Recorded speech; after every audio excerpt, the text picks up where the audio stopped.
जय श्री राम।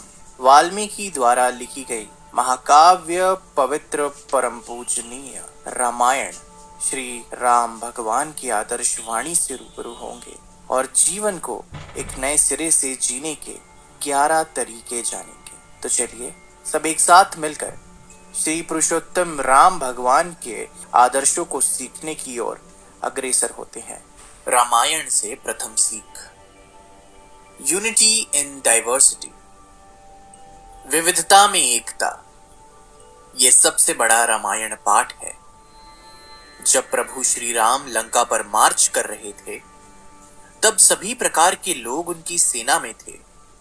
हर कोई मौजूद था, मनुष्यों से लेकर जानवरों और पक्षियों तक। युद्ध के दौरान सभी ने प्रभु श्री राम का समर्थन किया। इसके अलावा राजा दशरथ के 4 बेटे थे और उन सभी के चरित्र अलग थे, लेकिन फिर भी उनमें एकजुटता थी। और यही वह बात है जो हर परिवार को दुख के समय से बाहर निकलने में मदद करती है। प्रभु श्री राम के सभी भाइयों में प्रेम था। इस तरह के प्यार में लालच, गुस्सा या विश्वासघात के लिए बहुत कम जगह थी। लक्ष्मण 14 साल तक अपने बड़े भाई प्रभु श्री राम के साथ निर्वासन में रहे। दूसरी ओर भरत ने अपने बड़े भाई के लिए सिंहासन पर बैठने का मौका ठुकरा दिया और सदैव उनकी पादुकाओं को सिंहासन पर विराजमान कर प्रजा की सेवा की। भाईचारे के प्यार का ये प्रथम पाठ हमें लालच और सांसारिक सुखों के बजाय रिश्तों को महत्व देने के लिए प्रेरित करता है। रामायण से दूसरी सीख, बुराई पर अच्छाई की जीत। रामायण की सबसे बड़ी खोज यह है कि बुराई पर अच्छाई की जीत हमेशा होती है।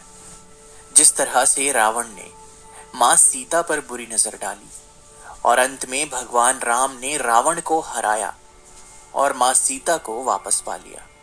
कहानी का सार यह है कि बुराई चाहे कितनी भी शक्तिशाली या महान क्यों ना हो, लेकिन अपने अच्छे इरादों और सद्गुणों के कारण केवल सत्य ही दिन के अंत में विजयी होता है। चाहे कितना भी हम भूलने की कोशिश करें, मगर 26/11/2008 की वो खौफनाक रात हम सभी को याद है। एक दर्दनाक और कहर से भरी काली रात के रूप में, जब 10 आतंकवादियों ने हिंदुस्तान के हर घर को कहर में डाल दिया था। 2 दिन तक ताज होटल पर कब्जा करने के बाद और अनगिनत मासूम जानों की हत्या करने के बाद हमें ऐसा लग रहा था कि शायद यह आतंक का आलम और डर का एहसास कभी खत्म ही नहीं होगा। मगर हमारे कितने वीर जवानों ने, मुंबई पुलिस कर्मियों ने अपनी जान की बाजी लगाकर और अपने कर्म को अपने परिवार और खुद से भी आगे रखकर अपने प्राणों की आहुति दी और शहीद हुए, हिंदुस्तान की गरिमा को बचाया। और जब 3 दिन बाद काले आसमान से धुआं उठा और हवा में शांत खामोशी का एहसास हुआ, तब आंखें नम थी, आंसू थे और दिल इन शहीदों को पुकार रहा था।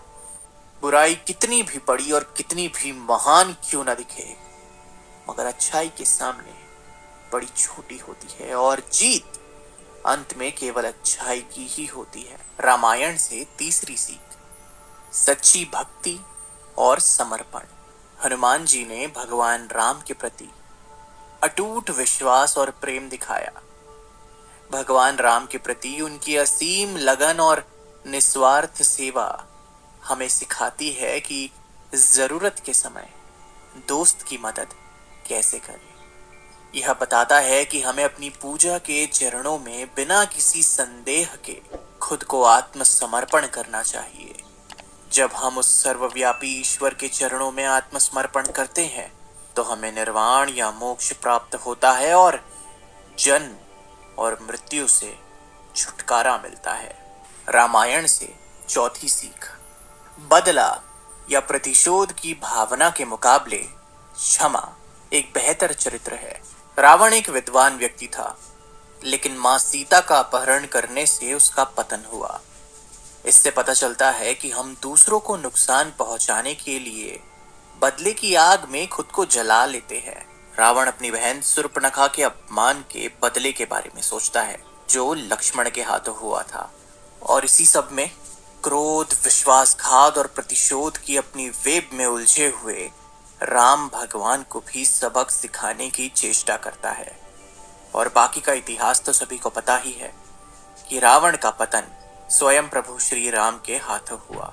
इसलिए हमें प्रतिशोध, अहंकार और क्रोध के बदले क्षमा का स्वभाव अपनाना चाहिए।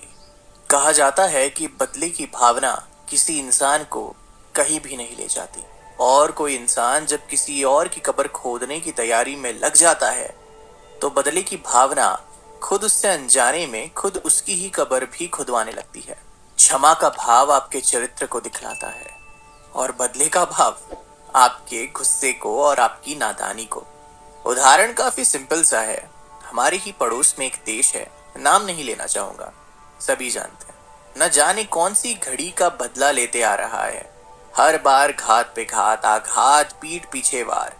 लेकिन हम भी बड़े भाई की तरह हमेशा सही सबक देकर क्षमा का भाव व्यक्त रखते हैं, और इसीलिए हमारा चरित्र उनसे कहीं ऊंचा है, क्योंकि हमारा चरित्र क्षमा का है, ना कि बदले का। रामायण से पांचवी सीख, ईश्वर की सच्ची सेवा। राम के जंगल में जाने से पहले लक्ष्मण और उनकी मां सुमित्रा के बीच एक संवाद होता है, जहां वह लक्ष्मण को राम और सीता के साथ आचरण करना सिखाती है। फिर वह समझाती है कि व्यक्ति को सच्चे मन से भगवान की सेवा करनी चाहिए, क्योंकि यह मुक्ति का द्वार है। सुमित्रा कहती है, हे लक्ष्मण, तुम राम और सीता के साथ वन में रह सकते हो, लेकिन अगर राम है तो पूरी अयोध्या है। वह लक्ष्मण से कहती है कि वह अपनी क्षमता के अनुसार प्रभु की सेवा करे, क्योंकि यही सबसे बड़ा काम है और जीवन का सबसे बड़ा उद्देश्य है। हम जीवन में जिस चीज को भी श्रद्धा और सेवा भाव से करने में विश्वास रखते हैं, वही हमारी पूजा है और वही हमारी अर्चना। यदि हम अपने काम पर ध्यान देना चाहते हैं तो अपने काम को पूजा की तरह करें। अगर हम अपने माँ बाप की सेवा करना चाहते हैं तो उस सेवा भाव में ईश्वर की पूजा का एहसास हो, और अगर हम अपने देश या समाज का उजागर करना चाहते हैं तो हर कर्म में ईश्वर का कार्य कर रहे ऐसी भावना के साथ अग्रसर होना चाहिए। इसीलिए ईश्वर आपके कर्म में है, आपके काम में है, और जो भी दायित्व आपको सौंपा जाए, आपको उसमें ईश्वर ढूंढने की भांति अपने कर्म को संपन्न करना चाहिए और सच्ची श्रद्धा, निष्ठा और सेवा भाव से उस कार्य को संपन्न करना चाहिए। तभी सही मायने में आपको इस जीवन में ईश्वर का सत प्राप्त